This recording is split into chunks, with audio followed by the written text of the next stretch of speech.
Karibu katika channel ya Feaboy kwa update zote kuhusu ajira, elimu pamoja na mbinu mbalimbali za kuweza kutengeneza pesa kupitia simu yako ya mkononi.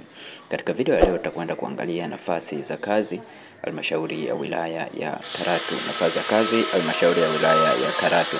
Nafasi zilizoweza kutolewa ni pamoja na dereva daraja la pili nafasi 3. Ngazi ya mshahara ni TGSB.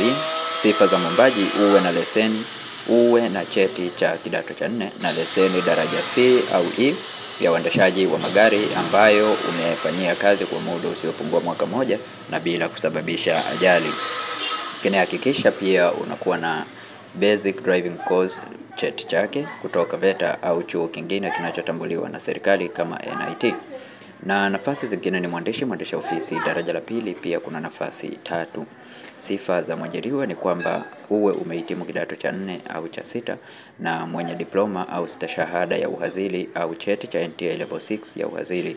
Aidha uwe umefaulu somo la hati mkato ya Kiswahili na Kiingereza maneno 80 kwa dakika moja. Pia uwe umepata program za computer office kama Word, Excel, PowerPoint, Internet, email na Publisher kutoka chuo chochote kinachotambuliwa na serikali.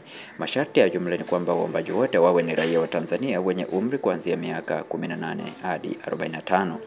Na kwa wale waliosoma nje ya nchi, hakikisha vyeti vyako vimehakikiwa na TCU, NECTA pamoja na NACTE.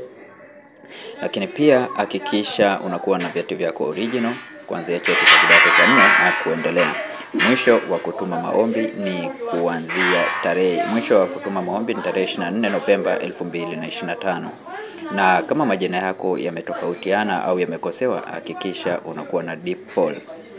Maombi yote yatumwe kupitia mfumo wa kielektroniki wa ajira, yani portal.ajira.go.tz, na barua pia uiandike na barua yako iwe imesainiwa na ielekezwe kwa mkurugenzi mtendaji SLP 190 34 barabara ya Patrick Guro, Karatu. Imetolewa na Juma M. Okororo, mkurugenzi mtendaji halmashauri ya wilaya ya Karatu. Kama ni mara yako ya kwanza kuingia katika channel hii ya Feaboy, tafadhali bonyeza neno subscribe, like video hii na share video hii kwa wengine wengi zaidi. Asanteni na karibuni.